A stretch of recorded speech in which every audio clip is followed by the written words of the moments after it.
Serve ka ng search warrant? Ang hinahanap yung masakto ba sa bag?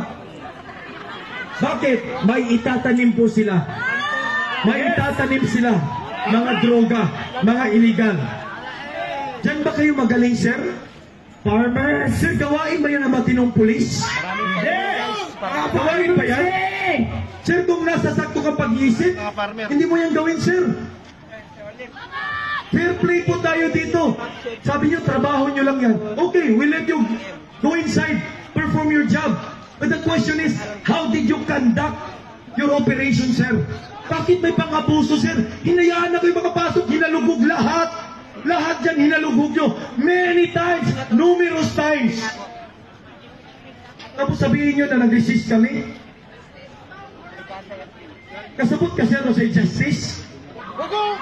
Ikuha ninyo na sa mga, sir. Power interruption daw 12 a.m. to 3 a.m. based on the LTC.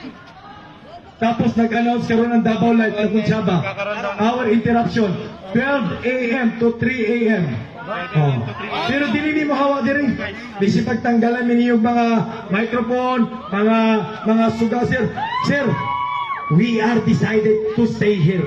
We are decided. Magkinahon sa man, sir, di ninyo mapahawa. Pahawa sa inyo mga polis dire.